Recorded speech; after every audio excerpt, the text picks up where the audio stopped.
They conquered Egypt. They built more pyramids than the Egyptians. They humbled the greatest empire of the ancient world. And your history teacher never said their name once. The Kushite Pharaohs ruled Egypt as the 25th dynasty, black African kings sitting on the most powerful throne on earth. They didn't sneak in. They were invited, because Egypt was collapsing and Kush was the only civilization strong enough to save it. So what did history do with that? It buried it. Quietly. Deliberately. European scholars spent centuries insisting these pharaohs were barely African. Museums downplayed their portraits. Textbooks skipped the dynasty entirely or gave it half a paragraph. Because a black African empire saving and ruling Egypt destroys every lie ever told about this continent. This is the story they didn't want you to find. Let's go back to 750 BCE. Egypt, the greatest civilization the ancient world had ever seen, is falling apart. Corrupt priests, weak pharaohs, rival warlords carving up the Nile Delta like it's property for sale. The empire that built the pyramids, that made Greece and Rome look like teenagers, is on its knees. Meanwhile, to the south, in the kingdom of Kush, modern-day Sudan, a civilization has been quietly thriving for centuries. These people weren't newcomers. They weren't outsiders looking in. Kush was old when Egypt was young. Their kings had traded with Egyptian pharaohs, fought Egyptian pharaohs, and outlasted Egyptian pharaohs. They had their own written language, their own temples, their own gods, their own pyramids. And now, watching Egypt collapse in real time, their king made a decision that would shake the ancient world. His name was Piye, and he was done watching. Piye didn't invade Egypt out of greed. He invaded out of something the colonizers who later erased his story would never understand: religious devotion. Egypt's sacred temples were being desecrated. The god Ammonius, worshipped by both Kushites and Egyptians, was being dishonored by the warlords tearing the country apart. Piye saw himself not as a conqueror, but as a restorer, a protector of civilization itself. He raised his army and marched north. City after city fell. Thebes, the religious capital of Egypt, surrendered without a fight because the priests recognized something in Piye that Egypt's own rulers had lost: legitimacy, devotion, power that came from something deeper than politics. By the time Piye reached Memphis, the last major stronghold, Egyptian warlords were literally kissing the ground beneath his feet. One ancient inscription records him rejecting a handshake from a defeated ruler because the man hadn't been ritually purified. Piye wasn't just a military general. He operated on a level of cultural and spiritual authority that made Egyptian elites bow. He united all of Egypt under one crown. A black African king from Sudan sat on the throne of the pharaohs. And then something remarkable happened. He went home. He didn't want to rule Egypt from a palace.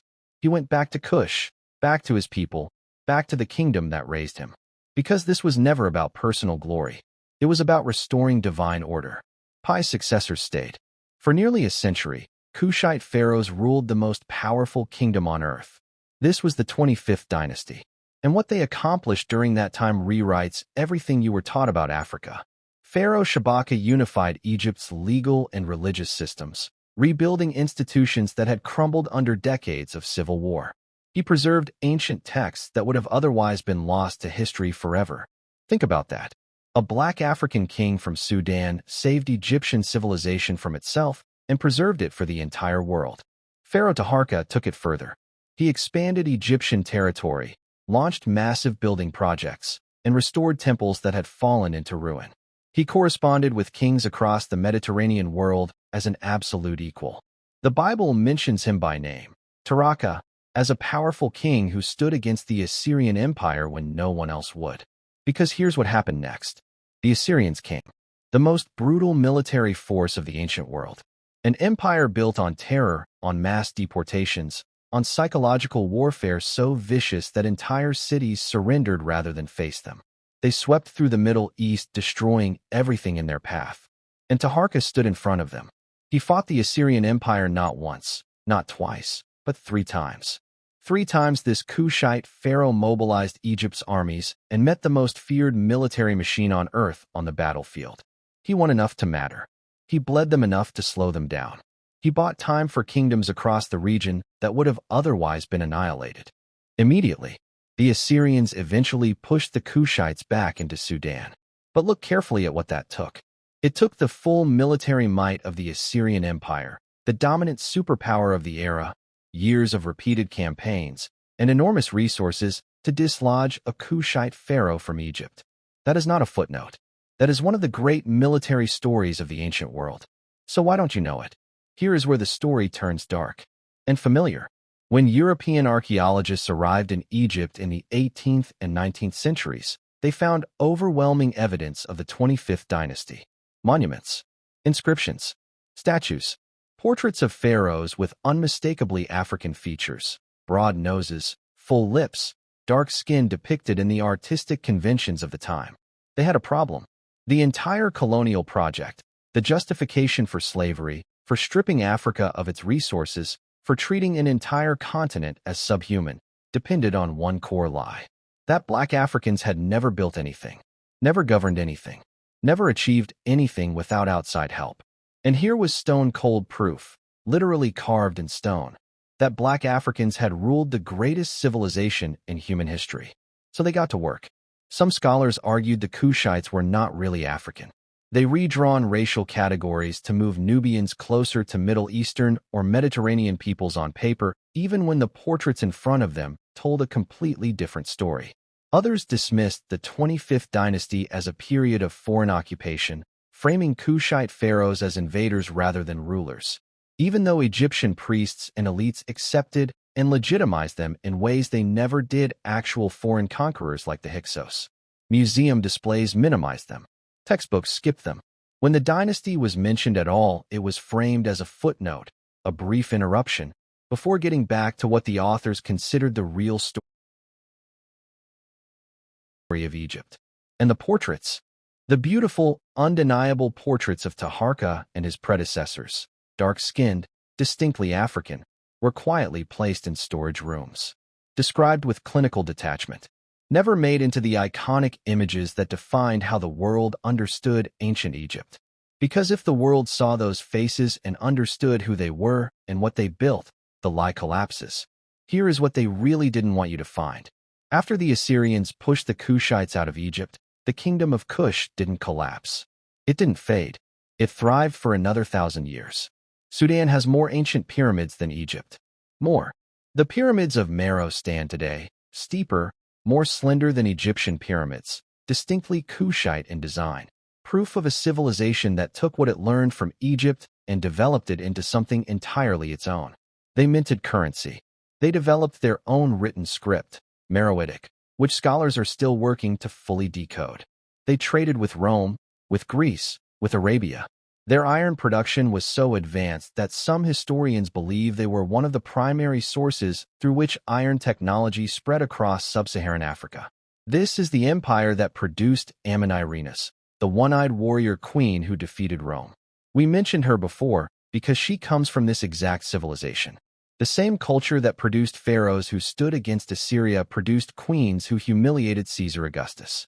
Kush was not a footnote to Egypt. It was a civilization in its own right. Ancient, sophisticated, powerful, and deliberately written out of the story that the modern world inherited. In 2022, a casting choice for a Netflix documentary sparked international outrage when a black actress was cast to portray Cleopatra, who was actually of Macedonian Greek descent. The debate exploded across the internet. But here's the quiet irony sitting right underneath that controversy. While people argued passionately about Cleopatra's ethnicity, the actual black African pharaohs, documented, proven, undeniable, remained virtually unknown to the same people having that argument. The system worked exactly as designed. Misdirection. Make people fight over ambiguous cases while the clear, documented, irrefutable evidence of black African kingship over Egypt stays buried in academic papers that most people will never read. Taharqa's face is in the British Museum right now. A portrait bust. Dark-skinned. Powerful. The face of a man who ruled Egypt and fought the Assyrian Empire to a standstill. Most people walk past it without knowing his name. That ends today. The Kushite pharaohs didn't rule by accident or luck. They ruled because they came from a civilization old enough and sophisticated enough to look at a collapsing Egypt and say, "We can fix this." Because they carried a tradition of governance, of military strategy, of spiritual authority that was centuries in the making before they ever set foot in Egypt. They were the product of black African civilization at its height. And they were erased not because they were insignificant. They were erased because they were too significant. Because their existence alone dismantles the foundational lie that justified everything that came after. The slave ships, the colonial governments, the textbooks that left these pages blank. But you cannot erase stone. You cannot burn a pyramid. You cannot melt down a dynasty. Taharqa ruled. Piye conquered. The Kandakes built. And the proof is still there, waiting in museums, in archaeological sites, in ancient texts written by people who had no political reason to lie about what they saw. They tried to bury a dynasty. They buried it so deep that finding it feels like uncovering treasure. So share this. Say their names. Because the most dangerous thing you can do to a system built on lies is tell the truth loud enough that it cannot be ignored. The Kushite Pharaohs ruled the world. And now you know.